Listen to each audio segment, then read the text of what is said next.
Well, good evening, Vegas. How are you this evening? Have you had a good day so far? How many of you gambled? How many of you won something? Not bad, not bad. How many of you lost something? Good, good, but it wouldn't be Vegas if that didn't happen. Ladies and gentlemen, say hello to Eric. Eric, say hello to all of our friends. Now, what a year this week has been. Fuck me. That's all I'm going to say, because, first of all, it's March and it's not November. Obviously, we were all supposed to be here together in March. I cannot apologise enough. I'm only going to do it once. I cannot apologise enough for the inconvenience of being sick and having to delay these shows. But secretly, I'm pleased about it, because this is my 95th show here tonight. And I only have 5 left. I have 5 left, 5 shows left, and 2 weekends after this weekend. And it has been absolutely wonderful to have been here, and I am glad.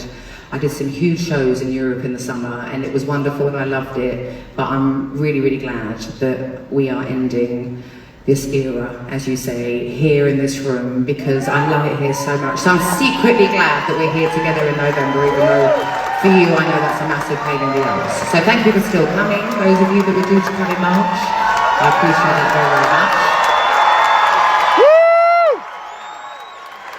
How many of you have seen this show before? And how many of you have not seen this show before? Well, thank you very much. Thank you everyone for coming. That's a very high compliment for you to have come back. For the rest of you, I imagine a lot of these would be Christmas presents for you, no? Because these tickets... Do we have any Christmas presents here tonight? Ho, ho, ho. Do we have any anniversaries here? Happy anniversary. Do we have any birthdays? Happy birthday. Do we have any very belated birthdays?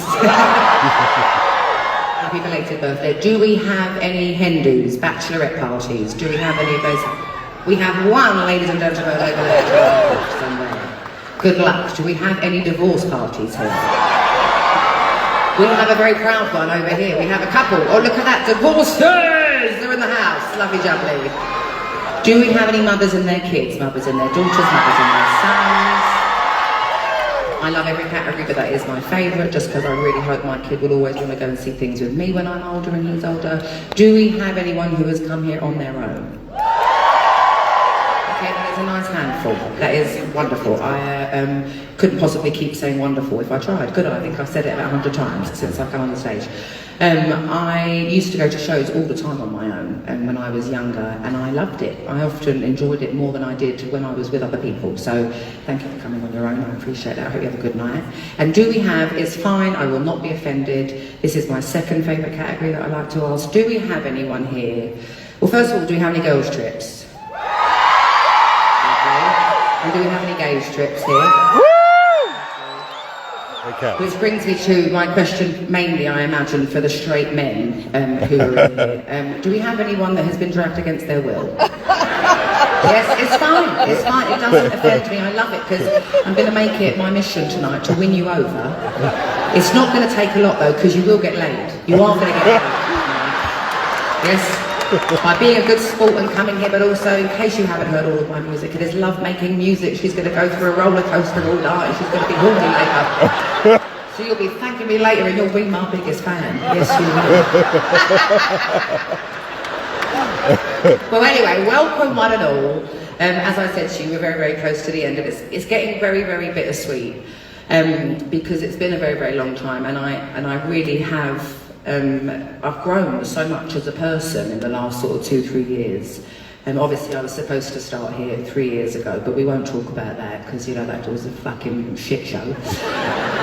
But once we did get it off the ground, it's just been incredible, and having the stability of knowing I can do this show every weekend and knowing exactly where it is and what to expect from it has just given me so much time to really bloom and blossom in my real life. So I know it's a lot to see someone, but it really has. It has really helped me so much in the things that I've had to get done. So it's very, very bittersweet. I'm ready for it to end, but in a beautiful way, you know, not as in like, fuck this is fucking shit, nothing like that. It's time for me to move on to the next season of my life, and I'm excited about it. I'm very, very excited about it. So, thank you for being part of one of these very, very bittersweet shows.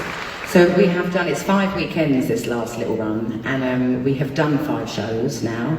Yes, that's right. Today, this is the 5th show of the 10 shows that I have left, and 5 is my lucky number. So this is my 5th, and then I only have 5 left, so we're in a really, really good space number-wise. You know, I'm obsessed with numbers, 19, 21, 25, 35, you know. It's my thing, so yeah, I like leaning into that. And I'm going to give you the best possible show that I can, as I always do. And I would like you, I know it's hard, I mean the world is always noisy, but obviously this week it's very, very noisy, and everything that's happening in the world is still happening outside of those doors, right? And it's still going to be happening in 2 hours' time when you leave. So let's all agree just to switch off while we're in here, have fun, pretend it's March. And just be present, because I am about to drag you head first through all of your old, historical, emotional grief. Head first through your own mud. And I've been doing this such a long time now, it's probably before you even cared what was happening in the world. So let's just revisit that, because the minute you step out there, it's going to be really, really noisy again. I'm going to try my hardest to make you laugh and give you whiplash for the next 2 hours. I make you cry, I make you laugh. I do revel in trying to make people laugh. So I'll be trying to do that. But let's just have a giant karaoke night together. I sing, you sing, we sing. And we're going to have the time of our lives. And for those of you that haven't seen it, the show is very much a grower and not a shower. So I know it looks incredibly intimate right now. Obviously it's an intimate room, but the stage looks a little bit beautiful, but basic. But trust me, it does a lot of things. So I'm going to give you every possible element of a show that I can. I love this show. It's my favourite show I've ever done. I really, really bled into it. So obviously there's a lot of piano ballads in the show. Let's not pretend that's not true. It's so I'm going to do a couple more piano ballads in this setup, and then I'll be doing lots more for you throughout the night. There is a moment where I'm going to give you 3 up-tempo pop songs, like, you know, little bangers. But I'm going to give you those all together, and we'll get them out of the way, because we don't want to lie to ourselves too. That's not who we are. Certainly not who I am. It's not what we're here for tonight, is it at all? But I will give them to you. Don't you worry about that. So.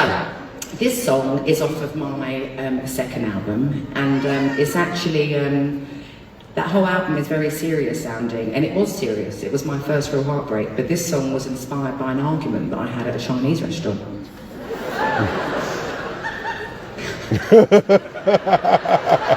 It's true, and it's about, I kind of really incorporated a Lazy Susan table into the title of this song. You know the Chinese restaurants when the tables turn? Yes, it's after one of those.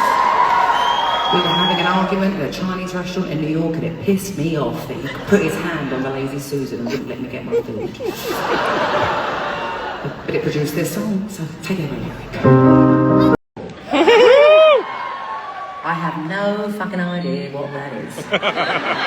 I go to every game. I'd never miss a game. I would never ever miss a game. He does every sport. He's just a good team player, you know. He likes to be with his friends and things like that. Obviously, I know what's going on with football, like soccer, you know. I don't know why you call it soccer. I guess, I don't know, but you know what I mean, football. I go to that basketball I get, thank God, for my fiance. Imagine if I didn't like basketball and I was about to marry an Adrian. That'd be crazy. I love basketball, I can do that. I don't understand flag in football. I don't understand it. I've been to every game. I'm there like a soccer mum and whatever that is and things like that. I have no idea what's going on. But I made it to the end of the season. I made it to the end of the season. I can't even tell what child is my child or what child is a friend, because they wear those cocoon things on their head, which I'm very pro. I'm very pro that. You should all wear cocoon things on your head. And then they wear flags, like, you know, like they're in Hawaii. So I just have no idea who is who or what's going on. But I'm very, very much in my soccer mum era.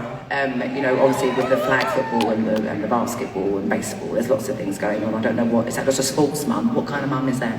Soccer mum, yeah. What? Minivan. Let me get myself a minivan. It was her idea. It was her idea. No one can tell me no now. I mean, like some lady said it in Vegas. Gonna get the minivan, that's what I'm gonna do. Okay, well, so anyway, that's what I've been doing this week.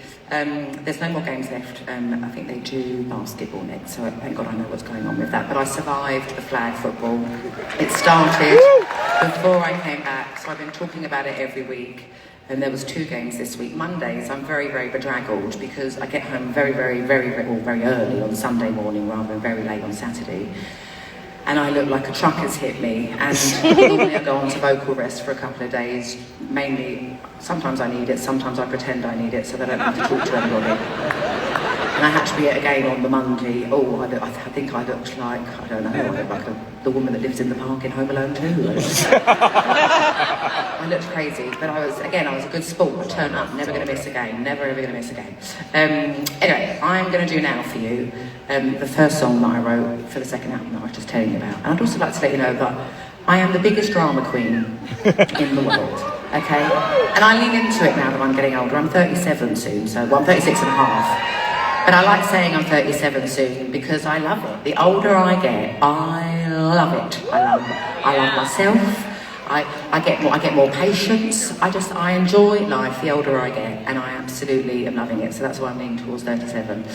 But I used to make the biggest deal out of. I still do, but I wrote my second album is the most dramatic fucking thing I've ever done in my life, and I meant every single word of it, and I didn't realise how dramatic I was feeling.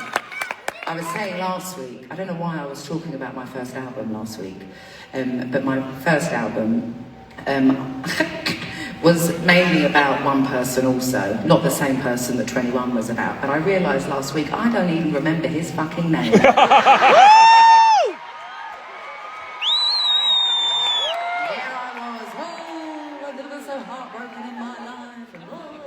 And then I did it again on 21. I do remember his name because that was my first proper relationship. We lived together, we had the same friends. It was like a complete dismantling of this person can't be my friend and that person can't be your friend. It was pathetic, but that's what happens in life. But obviously I went on to write an album about it. And then, what would have happened if my 21-year-old self was about to know that I was going to get divorced in a few years? What would have happened? I'm just so very, very dramatic. And the one time I'm the biggest heartbroken I've ever been with my marriage ending, it's quite a loving album. There's no angry songs on it or anything like that. But I guess that is self-growth. I guess that is getting older. That's what comes with that. But this next song that I'm going to do for you, which was the starter of me being so very, very dramatic with 21. I was very lucky that I was able to travel somewhat with my first album, with the one about the guy, I don't remember his name. And very, very lucky to come to America. And I know that doesn't sound like a big deal necessarily nowadays.